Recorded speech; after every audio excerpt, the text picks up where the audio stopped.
आप रिसर्च करेंगे। ऐसे 3 है।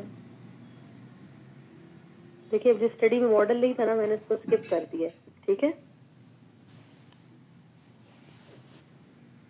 यूजलेस उस पर बिल्कुल भी ना जाए कि अब उसमें नहीं है मॉडल तो उसको ढूंढते रहे उसी स्टडी को, कोई किसी और पे चले जाए। लेट्स से इसमें भी देखते हैं कि मॉडल एग्जिस्ट करता है कि नहीं। इसमें तो एक मैंने निकाला है, उसमें वो क्वालिटेटिव रिसर्च हुई है। हाँ, क्वालिटेटिव वाला अपना लेंगे क्योंकि हमने क्वांटिटेटिव आपको एस्टेब्लिश किया था फर्स्ट क्लास में कि हम ज्यादा पार्ट जो है ना वो क्वांटिटेटिव का ही देखेंगे।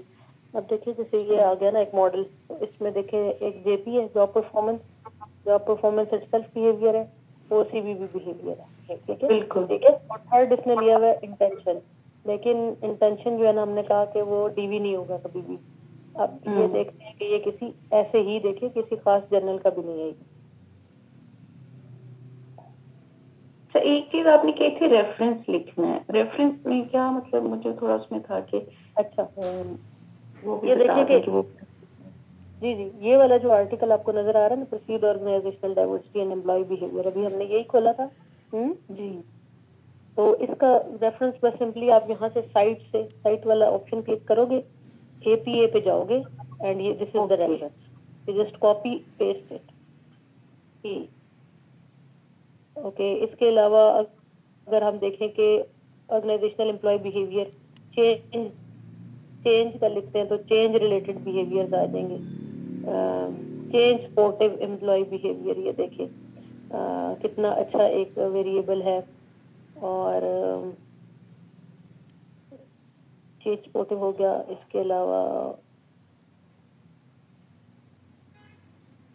एक मैं कल देख रही थी, अडेप्टिव बिहेवियर। वो बिहेवियर है जो न्यू है। देखिए हम आ गया, research with adaptive behaviour, mind mechanism and adaptive behaviour, structure of adaptive behaviour. और अगर आपको ना समझ आए तो इसके साथ डालिए करें द इफेक्ट ऑफ, तो फिर थोड़ा सा वो ज्यादा आपको रिफाइन करके दे देता है।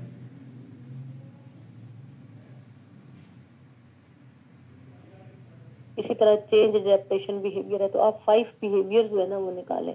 सिंपली ऐसे पूछ लिया करें टाइप्स ऑफ बिहेवियर। इसके अलावा आजकल आपके पास भूत तो है ही है, कभी भूत से पूछा आपने?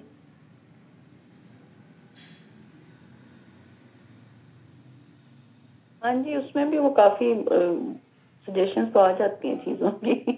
उनसे भी एक साइड बाय साइड थोड़ा सा, जैसे वो थ्योरी थोड़ी मैंने सर्च उस पर भी की थी, वो जो हमने बेसिकली उसमें हम मॉडल्स बना रहे हैं।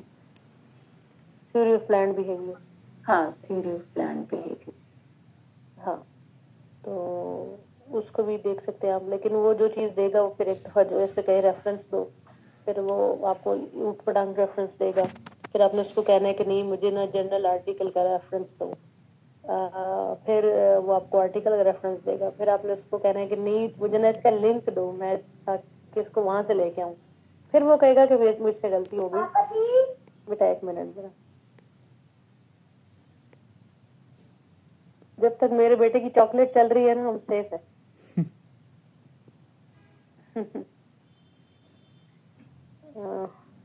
चले, वो तो असाइनमेंट की बात थी। आई होप कि अगर उसमें कोई डिफिकल्टी है तो फिर आप पूछेंगे। अभी हमारा टॉपिक 2 है, that is strategic role of HR. Basically strategic HR है, मगर आपने कभी पढ़ी हो?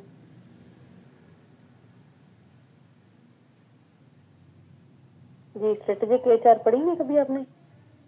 वो लास्ट क्लास में भी जैसे डिस्कस हो रहा था तो बड़ा मतलब बहुत डिटेल में नहीं पढ़ा हुआ, स्ट्रेटेजिक प्लानिंग वाला पार्ट थोड़ा उस हद तक। फिर आप वही बता रही थी कि हर चीज में फिर हम इसको देखते हैं एचआर की कि उसकी स्ट्रेटेजिक रोल। एग्जैक्टली।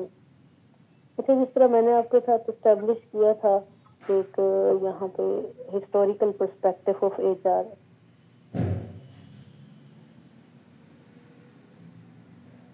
जी फर्स्ट लेक्चर में था, सेकंड में था, फर्स्ट लेक्चर में था ना।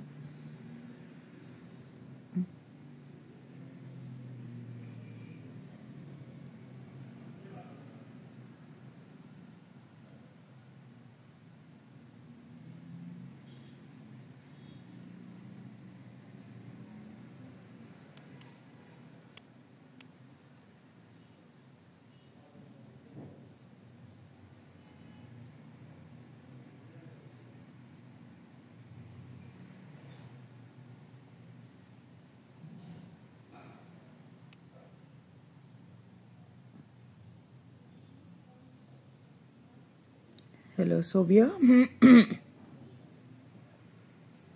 Hello.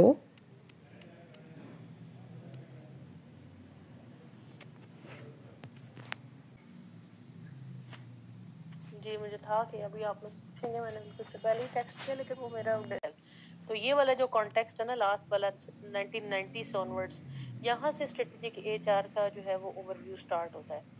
Basically the role of human resources being the capital of the organisation, considering the human resources as the financial assets. तो फिर इसके साथ ही जब ह्यूमन कैपिटल समझने लगे तो जो एचआर मैनेजर्स हैं या एचआर डायरेक्टर्स हैं, उनका रोल जो है वो बिजनेस पार्टनर्स का कहलाने लगे। ये बिजनेस पार्टनर्स हैं, पीपल मैनेजमेंट है, ह्यूमन कैपिटल। एंड अभी रिसेंट हमने इसके बारे में बात की थी कि 2010 के बाद का जो इसका लिटरेचर है वो सारा टैलेंट मैनेजमेंट के ऊपर चला गया। तो स्ट्रेटेजिक एचआर जो है ये ह्यूमन कैपिटल मैनेजमेंट के ऊपर जो है ना वो बिलीव करती है, treating the human resources as the assets of the organisations. तो इसका सारा का सारा जो है ना वो कॉन्टेक्स्ट स्ट्रेटेजिक एचआर कैसी के ऊपर है। अब अगर आप देखें कि एचआरएम की डाइवर्सिटी की बात स्ट्रेटेजिक एचआरएम की बेसिस के लिए है कि एचआर की जितनी भी प्रैक्टिसेस हैं, हम कॉमन 7 प्रैक्टिसेस एचआर के अंदर पढ़ते होते हैं, जिसमें हम कहते हैं कि एक्विजिशन ऑफ द एम्प्लॉयज, फिर उनकी ट्रेनिंग, अप्रेजिंग, उसके बाद compensating, labour relations, health and safety and fairness. Total 7 जो है ना वो मेन एचआर प्रैक्टिसेस कंसीडर की जाती हैं, जो हम एचआर की डेफिनेशन के अंदर भी पढ़ते हैं।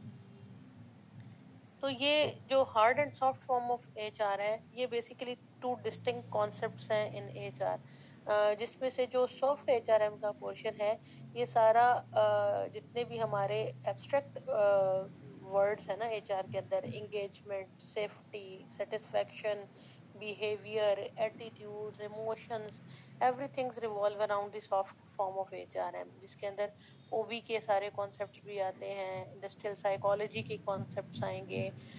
वेयर एज जो हार्ड फॉर्म है एचआर की, उसके अंदर एनालिटिक्स आ गए, एचआर मेयर्स आ गए, एचआर रेशियोज आ गए, टाइम टू हायर रेशियो जिस तरह होती है, नंबर ऑफ डेज वर्क जैसे होते हैं। तो सारी न्यूमेरिक टाइप की या क्वांटिटेटिव फॉर्म की जितनी भी जो है वो डिस्कशंस हैं, उन्हें हम हार्ड एचआरएम कहते हैं। और जितनी भी ह्यूमन बिहेवियर, परसेप्शन, एटीट्यूड, इन चीज़ों से रिलेटेड चीज़ें उसे हम सॉफ्ट फॉर्म कहते हैं। बेसिकली हमारी जो मेजॉरिटी पीएचडी की रिसर्चेस जो कॉमनली देखा गया है, 95% रिसर्चेस जो हैं वो सॉफ्ट एचआरएम के साथ ही जो है वो लिंक्ड होती है। क्योंकि हार्ड एचआरएम का जो डाटा है, जैसे कि अगर हम चाहते हैं कि डिफरेंट ऑर्गेनाइजेशंस के टाइम टू हायर रेशियोज को कंसिडर करें या एम्प्लॉय रिटेंशन रेट देखें, तो इस तरह की चीज़ों का डाटा जो है वो बहुत ज़्यादा डिफिकल्ट होता है अटेन करना रिसर्चर के लिए। इसी तरह अगर आप परफॉर्मेंस के डाटा की बात करो तो वो भी क्वांटिटेटिव हार्ड फॉर्म का डाटा है, तो उसके ऊपर भी बहुत ज़्यादा ऑर्गेनाइजेशंस जो है ना वो रिजर्वेशंस रखती हैं और वो आपको अपना डाटा नहीं देती, जिसकी वजह से एक ओवरऑल रिसर्च के अंदर ये एक लिमिटेशन आइडियली जनरेट हो जाती है कि हम सॉफ्ट एचआरएम के कंपोनेंट्स को देखें जो सर्वे से फिल किए जा सकें, जैसे इमोशंस के रिस्पॉन्सेज, बिहेवियर के रिस्पॉन्सेज, एटीट्यूड के रिस्पॉन्सेज वगैरह वगैरह। तो इस तरह से ये दोनों डिस्टिंक्शंस जो है ना ये मेंटेन रहती है। फिर स्लाइड तो आपको नजर आ रही है ना? जी मैम। तो देखिए कि सॉफ्ट एचआरएम और हार्ड एचआरएम दोनों में जो है दोनों का फोकस जो है वो basically maintaining HR as a human capital है, ठीक है। तो इसी की बेस के ऊपर हम जो है अपना आगे एस्टैब्लिश करते हैं जो एचआरएम की बेसिस है। यहाँ पे आपको कुछ अंडरपिनिंग थ्योरीज नजर आ रही हैं। वैसे तो एचआर की बहुत सारी थ्योरीज हैं और नेक्स्ट क्लास में आप मुझे याद रहिएगा कि मैं आपको एक डॉक्यूमेंट शेयर करूंगी जिसमें बहुत सारी थ्योरीज लिखी हुई है मैनेजमेंट रिसर्च की। तो है तो थोड़ा पुराना डॉक्यूमेंट, लेकिन वही बात है, थ्योरीज भी ज्यादातर पुरानी ही है, कोई पिछले 10 साल में तो कोई इतनी नई थ्योरीज आई भी नहीं है। तो आप उसमें से जो है ना इसको देखिएगा कि कौन सी थ्योरी आपके मॉडल के साथ जो है ना वेल सेटल्ड है।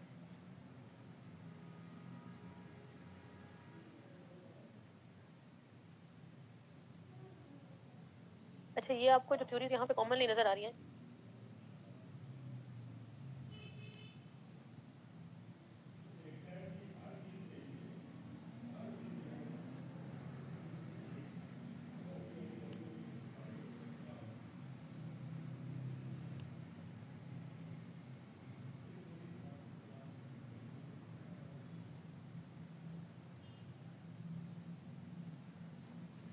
ऑर्गेनाइजेशनल बिहेवियर की डिफरेंट थ्योरीज हैं। जैसे अब थ्योरी ऑफ प्लान्ड बिहेवियर की हमने बात की थी, तो हमने कहा था कि ये साइकोलॉजी से डिराइव हुई है, तो ये बेसिकली ऑर्गेनाइजेशनल बिहेवियर के अंदर बहुत बड़ी एप्लीकेबल थ्योरी है।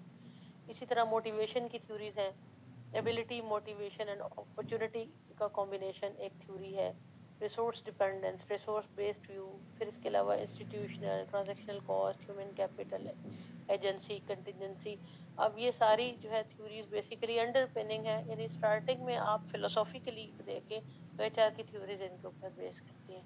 अब आर्टिकल टू आर्टिकल भी चीजें वेरी करती हैं कि हम किसी एक रिसर्च के अंदर किस थ्योरी को बेस बना रहे हैं और उसका कौन सा कंपोनेंट जो है वो इस किसी भी स्पेशल थ्योरी के साथ जो हम लिंक कर रहे हैं, ये साथ साथ हम देखेंगे। अभी जब आप मुझे सबमिट करोगे ना असाइनमेंट बिहेवियर्स वाली, तो उसके साथ फिर नेक्स्ट हमारी असाइनमेंट होगी regarding high performance work system, and फिर उसके बाद हमारी थ्योरीज की एक असाइनमेंट होगी जिसपे हम सर्च करेंगे डिफरेंट थ्योरीज और उनका यूज कैसे है, ताकि हमें मॉडल के साथ थ्योरी की अलाइनमेंट वो समझ आ जाए with reference to recent researches. So ये एक ब्रीफ ओवरव्यू है अंडरपिनिंग थ्योरीज का। हम क्लास में होते तो इसको बोर्ड पे जरा अच्छी तरीके से पढ़ते, लेकिन ये मैंने फिर थोड़ा सा आपके लिए रफली जो है ना स्लाइड्स के ऊपर इसको कन्वर्ट किया है।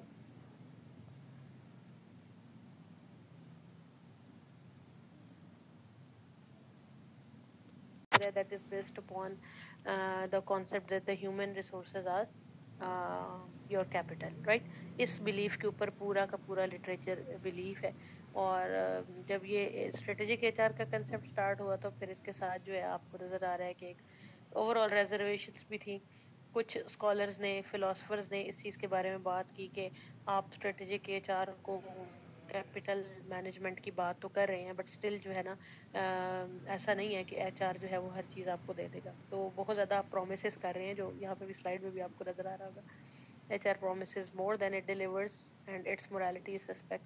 कुछ क्रिटिक्स की ये बात थी कि फाइनेंशियल रिसोर्सेज जो हैं उनका ज़्यादा रोल है किसी भी कंपनी की इफेक्टिवनेस में, लेकिन ह्यूमन रिसोर्सेज का जो है इम्पैक्ट वो इतना नहीं है जितना जो है आप इसको स्ट्रेटेजिक एचआर में इस्टेब्लिश करने की कोशिश कर रहे हैं।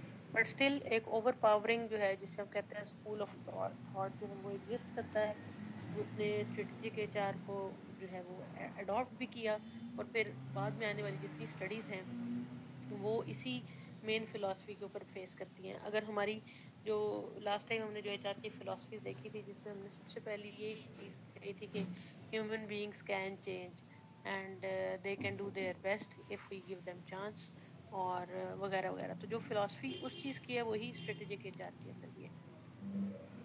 तो अब आगे हम देखते हैं कि जो एचआर आर्किटेक्चर है ये किस चीज़ से डेवलप्ड है, एंड देन फिर इसके अंदर जो चीज़ें हमें नज़र आएंगी इनसे रिलेटेड जो है ना रिसर्च कहाँ पे एग्जिस्ट करती है।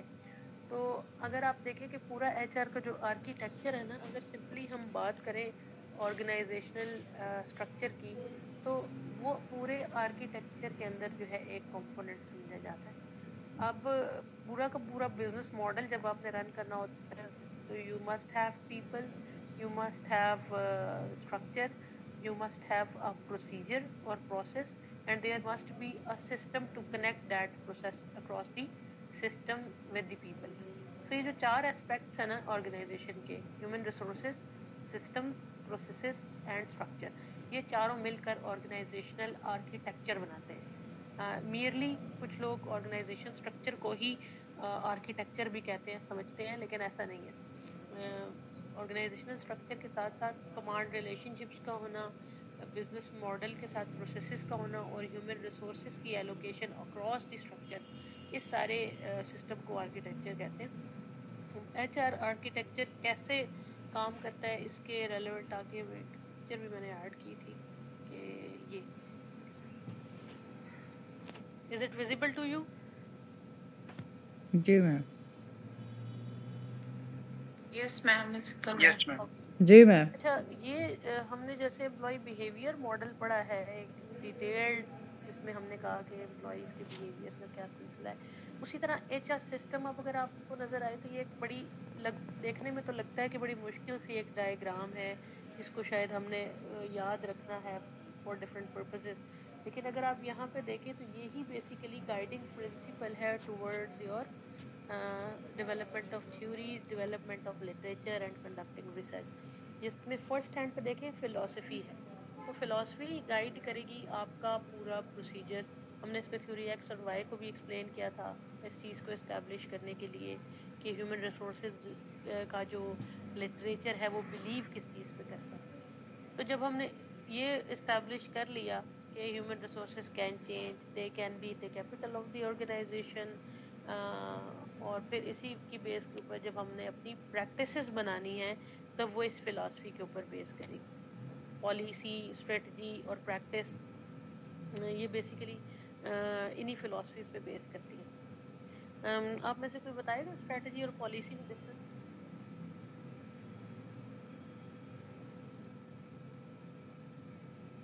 जी, कभी सुना हो स्ट्रेटजी और पॉलिसी में डिफरेंस? मैम, स्ट्रेटजी एक लॉन्ग टर्म प्लान होता है और पॉलिसी उसको इम्प्लीमेंट करने के लिए हम वो बनाते हैं, उसका रोड मैप एक तरह का। जी, वेरी गुड। स्ट्रेटजी जो है ये एक long term plan of action होता है, और पॉलिसी जो है वो basically set of rules and regulations होते हैं to go with the strategy. तो इन्हीं के साथ आप देखिए स्ट्रेटजी के साथ आपको ये दो एरोस नज़र आ रहे हैं, इंटरनल एंड एक्सटर्नल एनवायरनमेंट। ये बिल्कुल उसी तरह से है जैसे हमने एम्प्लॉय बिहेवियर मॉडल में पढ़ा ना, इंटरनल और एक्सटर्नल फैक्टर्स, उसी तरह इंटरनल और एक्सटर्नल एनवायरनमेंट इम्पैक्ट करती है आपकी स्ट्रेटजीज़ को, और इसी की बेस के ऊपर आपके फिर बाकी जितने भी एचआर के सिस्टम्स हैं जो यहाँ पे कैस्केड डाउन अगर आप देखें तो एचआर के फंक्शंस हैं मुख्तलिफ। एक फंक्शन ऑर्गेनाइजेशन से रिलेटेड है जिसमें टास्क की ऑर्गेनाइजेशन की बात है। अगर नीचे तक आप जाएं ना तो job designing, organisation development, engagement, task making, assorting, organisation architecture भी इसी के अंदर आएगा सारा।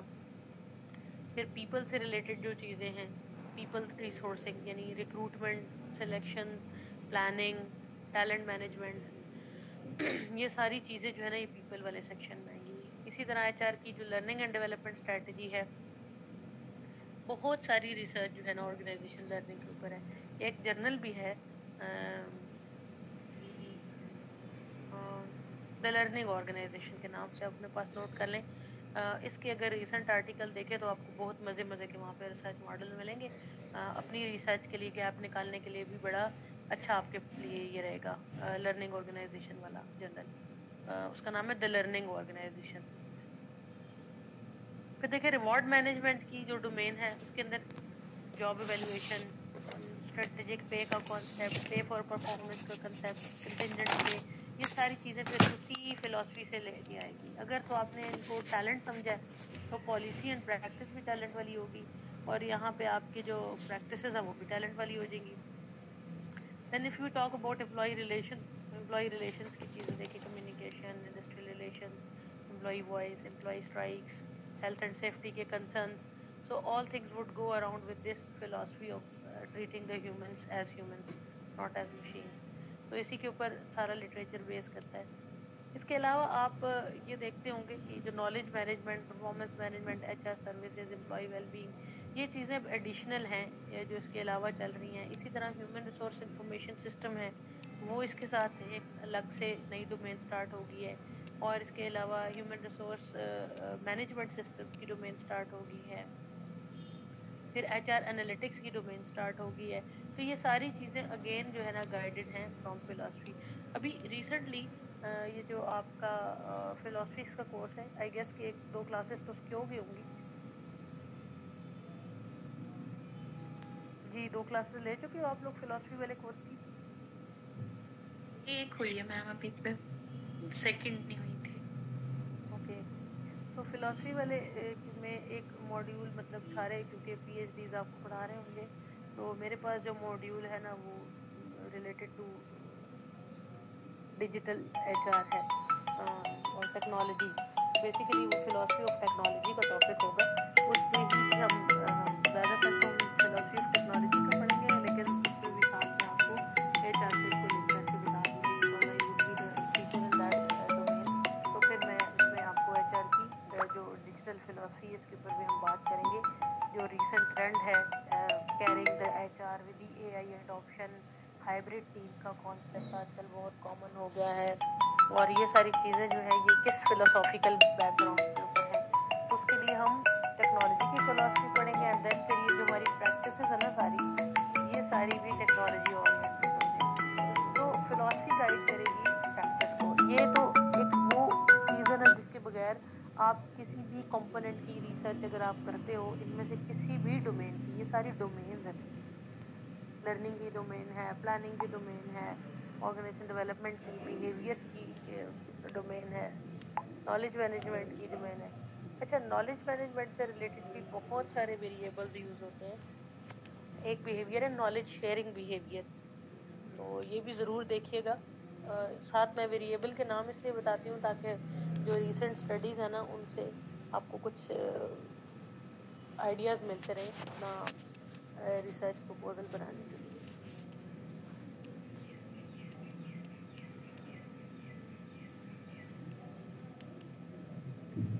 चलिए, अभी हमने स्ट्रैटेजी के बारे में देखा कि what strategy basically is and how these are related with the different with the policies.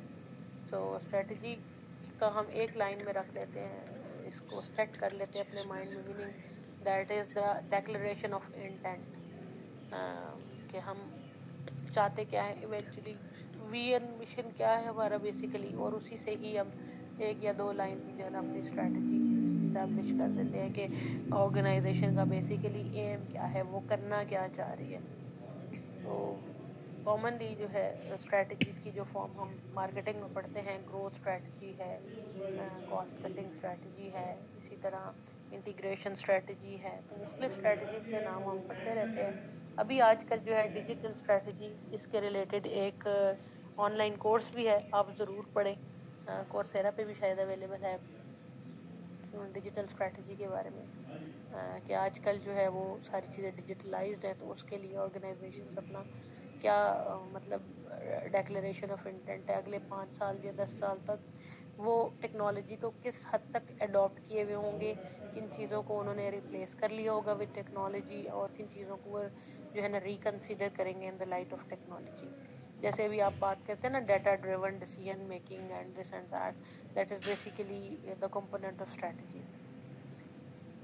इसके साथ मैं आपको बुक भी दूंगी, ये स्ट्रेटेजिक HRM की बुक है, और इसमें आप डिजिटल स्ट्रैटेजी के जो सेक्शन है ना वो भी ज़रूर एक दफ़ा देख लीजिएगा फॉर योर अंडरस्टैंडिंग। अच्छा, अब हम देखते हैं स्ट्रैटेजी के कैरेक्टरिस्टिक्स क्या हैं, कैसे स्ट्रैटेजीज बनती हैं, और इसकी बेसिस के ऊपर प्रैक्टिसेस कैसे चेंज होंगी। सो स्ट्रैटेजी का पहला कैरेक्टर तो ये है कि it must be forward looking. हमेशा ये कभी भी करंट एंड पास्ट के ऊपर इसकी जो है वो फोकस नहीं होता स्ट्रैटेजी का, क्योंकि प्लानिंग है तो प्लानिंग होती ही फ्यूचर के लिए है, that's why it's forward looking. And इसका दूसरा कैरेक्टरिस्टिक ये होता है कि ये रिसोर्स बेस्ड व्यू का बिलीव करती है, कि मैंने अपने रिसोर्सेज को देख के उनके अकॉर्डिंगली अपनी स्ट्रैटेजी बनानी है। तो ये रिसोर्स बेस्ड व्यू का जो आर्टिकल है मैंने अभी शायद चैट में भेजा, आपको मिला है?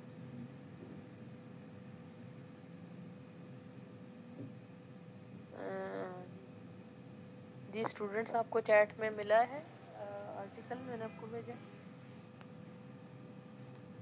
आपने आज भेजा है? अभी थोड़ी देर पहले मैंने भेजी थी। चले इसको मैं देखती हूँ, शायद आप लोग उस वक्त मीटिंग में नहीं थे, तो मैं इसको रीसेंड करती हूँ। हाँ, ये आज की लेक्चर स्लाइड्स भी और इससे रिलेटेड RBV का आर्टिकल भी ज़रा देखेंगे, क्योंकि रिसोर्स बेस्ड ही वो मेन थ्योरी या फिलॉसफी है जिसकी बेसिस के ऊपर जो है वो बाकी का बेस कर रहा है।